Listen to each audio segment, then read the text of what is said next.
let me start with this. First of all, Denver wins. Chargers get blasted. Obviously, the Patriots won on Thursday night, but this is really just an opportunity. It almost feels like a bye week, doesn't it? Oh, yeah.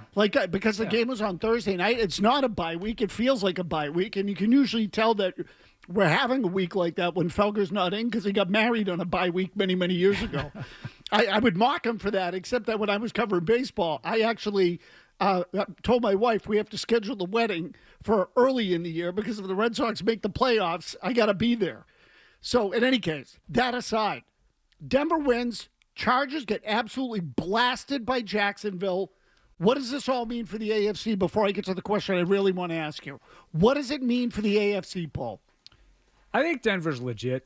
I think they're when you could play defense the way they can, I think you pose a lot of problems. It's going to come down for them, like everybody else. It's going to come down to quarterback play. I don't think Bo Nix is the greatest quarterback in the league, but we were joking about it. Off air. He's got some stones. He's got something to his game. He's generally at his best when he has to be. So I think that's a legitimate. I think people look at it like 9-2, but how good are they? And you look at some of the scores; they're not overly impressive. 13-11 over the Jets. Squeaking by the Giants with a miracle comeback late in the game. So. I don't think it's the best team out there, but I do think when you can play defense the way they can, they should be taken seriously. I take them a little more seriously than I did maybe even a couple of weeks ago, and it's because of that defense and that they're doing what they did yesterday without arguably their best player in Pat Surtain, so junior. I have to take that defense seriously, especially when they're home. I still don't trust that quarterback and that offense, but they've schemed it up enough that they can kind of hide him, and it's a lot of screens and things like that. But as long as he doesn't make mistakes, and he's been, if you look at the numbers too, I was just reading about this today, that Bo Nix has been really good in these fourth quarters, so he can suck for 3, but as long as he's good when it really matters down crunch time, he doesn't get in the way that much. But no, I take them seriously now. Okay, so they're legit in your mind. Yeah. And you too, Paul. Oh, yeah. They're more. I take them more. So you're asking the AFC as a whole. I take Denver more seriously than I take Indianapolis. I totally agree. I still don't trust the Colts. Okay, and I think the Colts are okay, but I would take the Denver more seriously, even though the Colts beat Denver earlier in the season. Okay, why? Why do I take it more seriously? The defense. I think they have the ability to get after the passer and cover. That's a good combination. And when Jim's talking about how good Bo Nix has been in fourth quarters, that defense is generally going to give you a chance. They're going to hang you in the game, and you're not going to have to get into a shootout. So, especially when they play at home, we're going to get to this. I know, where would you rather play? Would you rather have a home game against a team like Kansas City or a road game against a team like Denver?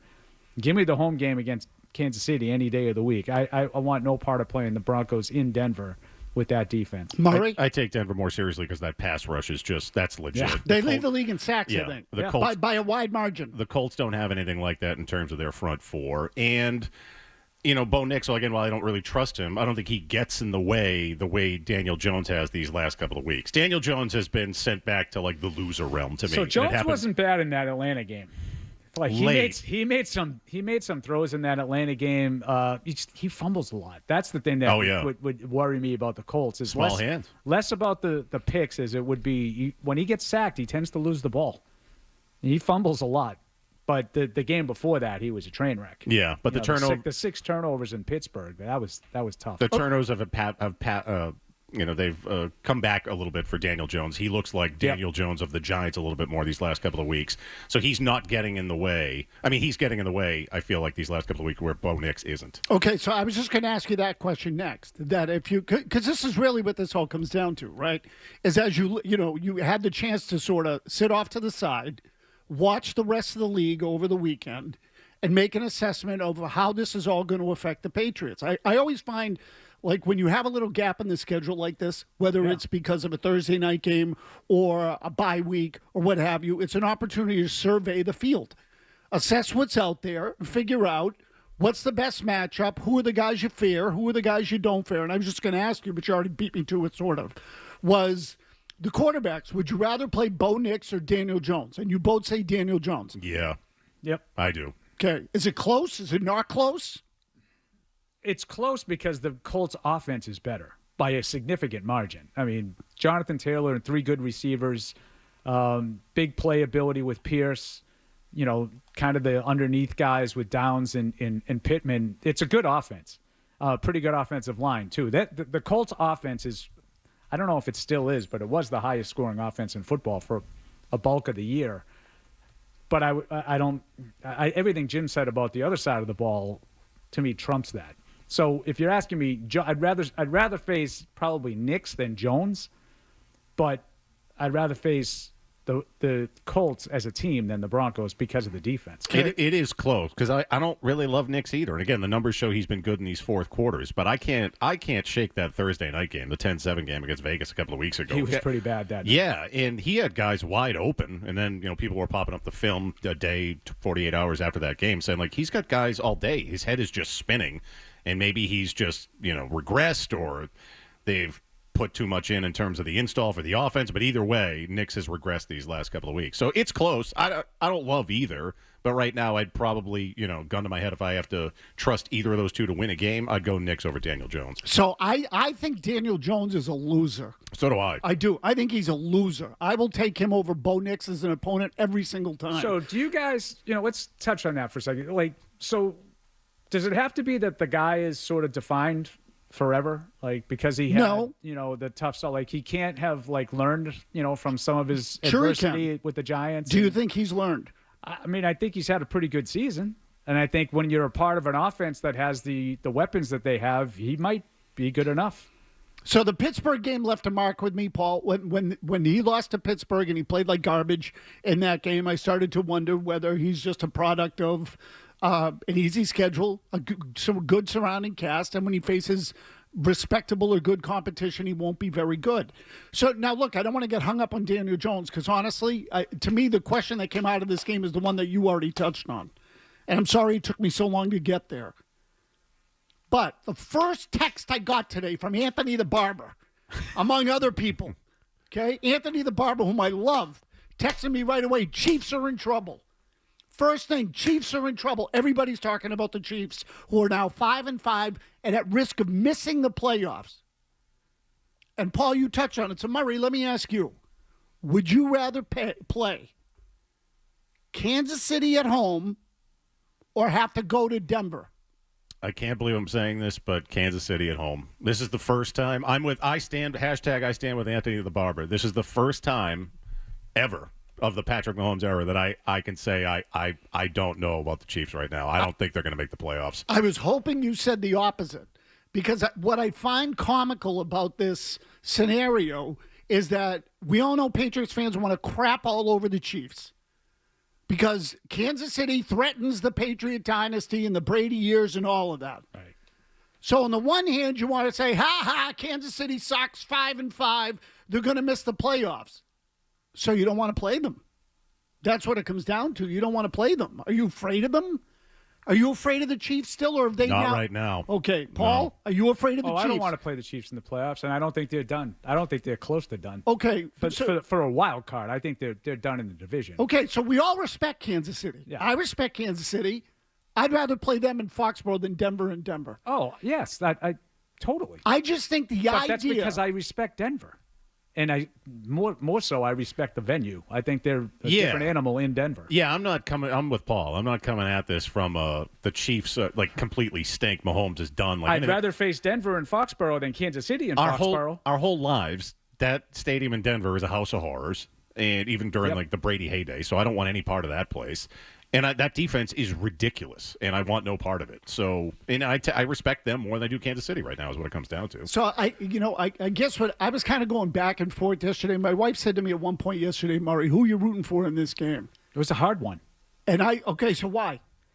I had a whole text chat going, not necessarily Anthony the Barber, but I had a whole text chat chain going, and they're all season ticket holders, Patriots, long time, my whole crew, and they love to bust my chops because they know that when January's come around and I'm going to be busy, they know that I get cranky. Who are we rooting for?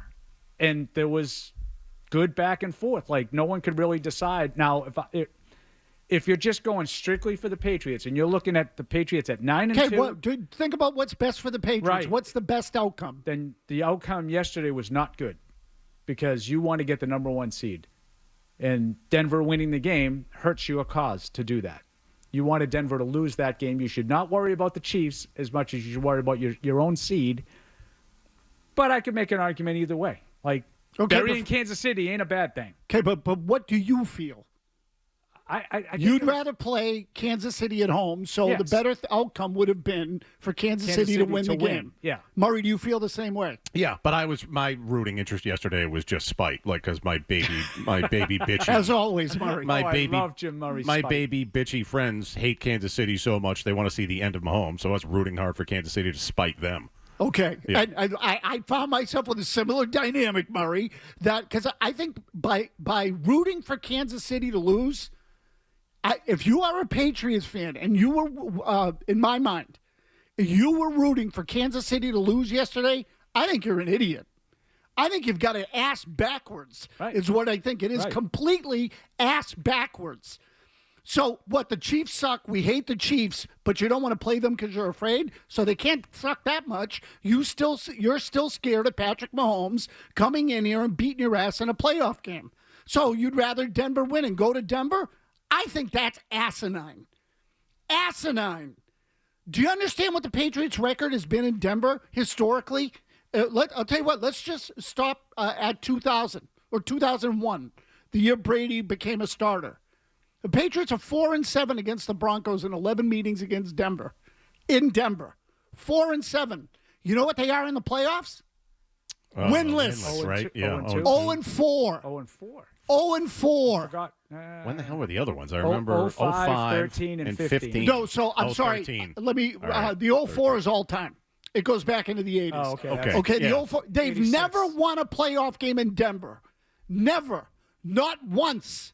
They didn't win there when Jake Plummer was the opposing quarterback. They haven't won there ever. Brady went in there 3 times and lost all 3. And you want to go in there with Drake May against one of the best defenses in the league? It's idiotic. The right thing to do is go for the bye, get the bye, play at home. Rooting for the Broncos yesterday doesn't do that for you. It makes the task harder. And all that schedule talk we did last week about, well, the Patriots have the easier schedule. They have the easier road. Denver still has to play Kansas City twice. Well, they just beat them once. They won the first of those 2 games. What's going to happen in the second one? I haven't the slightest damn clue. Could that still break in your favor? Yes, absolutely. But anyone who was rooting for Denver yesterday is basically saying, in my mind, that you are comfortable going on the road, facing the Broncos out there. I think that's almost a guaranteed loss. Guaranteed. Playing in that stadium. Guaranteed is probably strong, but I agree that the history is there. I think it's a good team. It's a defense that feeds off the crowd. Jim mentioned the pass rush and those guys. It's not an environment that I think that the Patriots have been good in. You said 4. What is it? 4-7. 4-7. So in just 2 of those wins, one of them was like one of the games that They took the safety. is the bane of your existence, Jim. With the Russell Wilson team from a couple of years ago when they were looking to get a higher draft pick and they ended up. Yeah, that was one of the late season wins Right. that meant nothing, and they ended up winning the game on a Chad Ryland field goal as I time remember. expired. And one of them was a Tim Tebow game.